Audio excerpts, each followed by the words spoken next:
Bagana gaan dhuftan xiqqaa guddaan keessan hundinuu bakka qilleensi seenuun hundaa'u cuccufachuu jirra. Sigale. Amma kun ani isinii himeetiin jira kun miilli rukutamee jira. Sirni kun sirna miilli rukutame karaa dhaquun qabu Oromoon jarjaruun qabu. Ifiifuu akka inni fittin jarjarre isumaa kararra keenye shayxaanticha akka nuti osoon nuti qophoyne nu harkaan kunne. Wayyaaneen bar osoon nuti qophaawin. Osoon nuti eegin kuttee bar. Kunis osoon nuti eegin kutuu deemaa jechuudha. Sigale. Mootummaan kan dhumatee amma abiyyi booda maaltu dhufu oggee hayyoonni jiru kana maraataa fi maraattuu ati qofluun malchiisa sigale. Wanni kun si fakkaachuu dhabuun malchiisa. Namni garuu dhiirti bakkatti kuftu amma namni booskii beeku tokko bara hoggii ati utaaltu utaalcha ati utaaltu irra bakka ati itti kuftu beekaa bara. Bakka si dha'ee si kuffisu. Bakka si dha'ee si gaggabsu beekaa bara. Warri siyaasaa akkasi. Laalaniiti amma already bakka inni itti kufu beekan. Anaa fi ati gartee amma hay mootummaa aangorra jiru kana kufa maarrumaa kufa jechuu malchiisa sigale.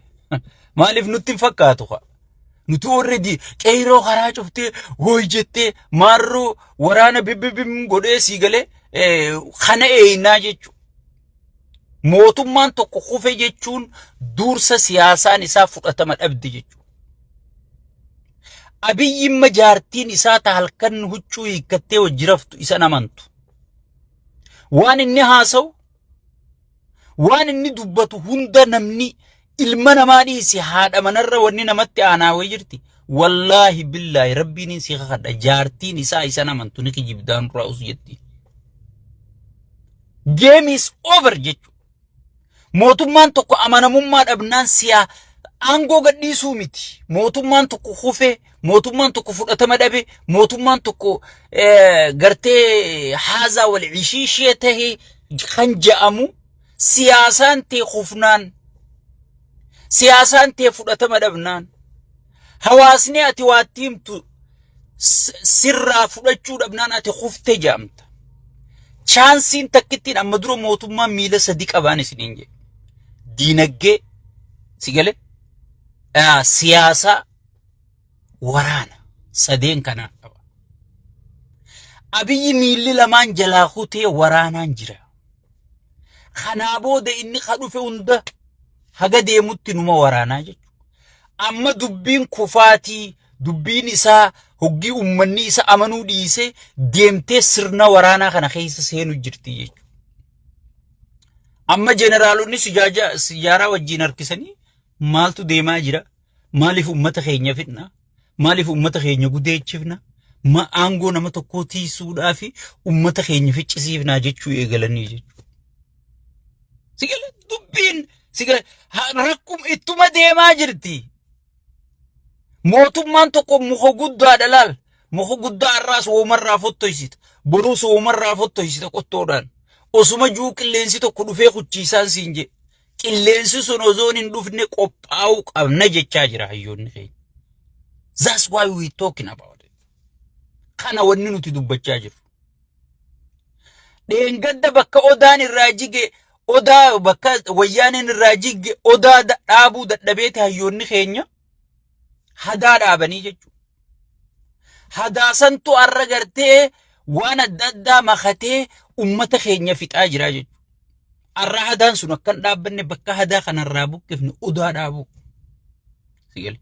Sirni ammarraa eegalee warra siyaasaa namaniin siin jechuu jira.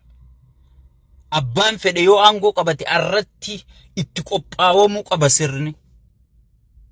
Arratti gartee ollaa wajji kami jiraan Oromoo walii wajji kami jiraata sigale keeysoon keenya kami qulqullaa'u.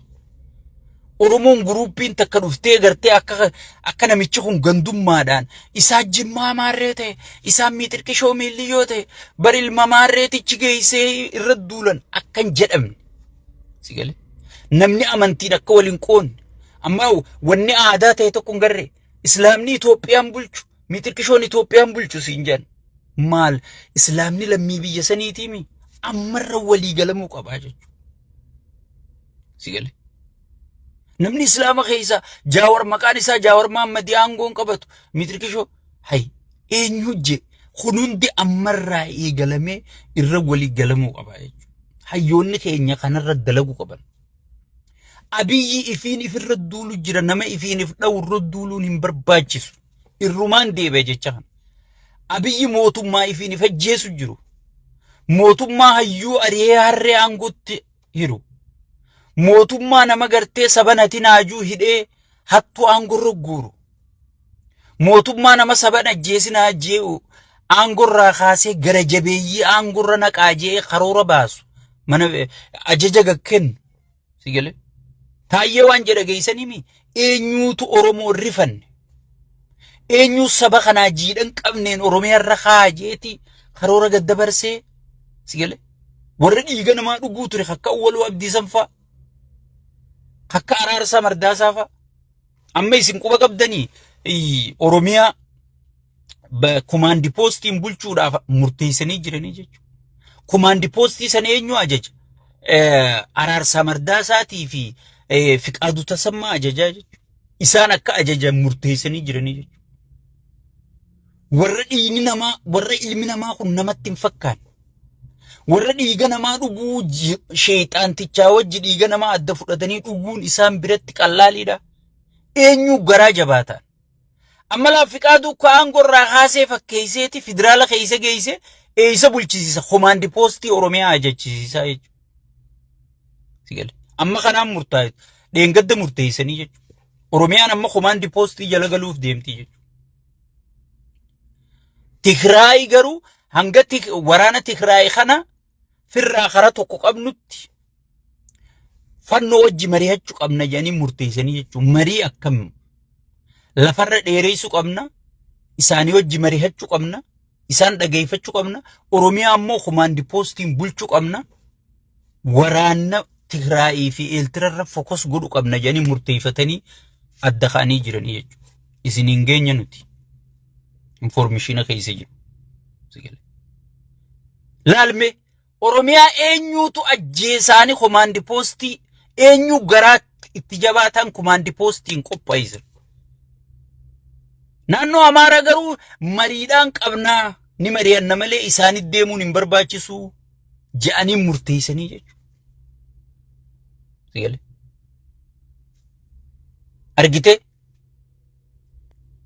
Amma namoonni gariin Jaawar Mahammadii fannoo wajji waltee Jaawar fannoon osoo Abiyyii ta'uu baatte.